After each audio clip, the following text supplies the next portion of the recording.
Hello, this is Aaron Maller from Parallax, and this is just a quick video to go over what we've been putting into the project customizer so far.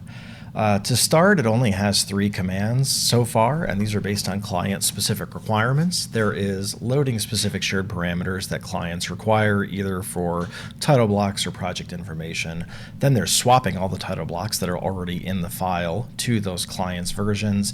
And then there's also any sheet renumbering that we need to do because different AHJs have different requirements. To start, all of these are based on client-specific JSON files. What those JSON files let us do is they let us have a complete section where the shared parameters are listed. They also let us create mappings between what is the title block in the template and what is the title block we need to replace it with. And then they also let us do things like complex sheet renumbering standards. One example may be that if the floor plans in the template are A1 period, but that client does not want to have periods in their sheet numbers, then we can tell it to replace all of the A1 periods with just the A1s. We can also tell it to delete sheets that we don't want. So once you have a JSON written, and you can have one for each client basically, so here we have another one, and then here we have, another one for the AOC as well. When you have the different JSON files, then when you go to run one of these applications, based on which one you select, it will then choose to load those different parameters in this particular example.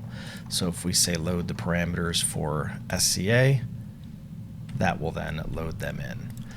Then if you wanted to swap the particular title blocks, again, in this particular situation, it would find all of the title blocks in the Parallax template, swap them all for the SCAs. You can even switch to basically metric title blocks, or you could switch to the AOC title blocks.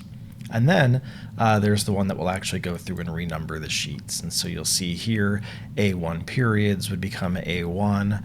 Where this gets particularly interesting is both the A20s and the A21s can become A2s, at which point then it will do a deduplication exercise to make the sheet numbers not be the same. And then we can also tell it, like the AO3s, which are in the Parallax template only, those are going to go away. And if you were to tell it to run, it would do that. This is a little sample file, so there's nothing here to actually do besides the one sheet that it just deleted. So in the future, there might be some new ones that come out, but that's just what we are up to so far.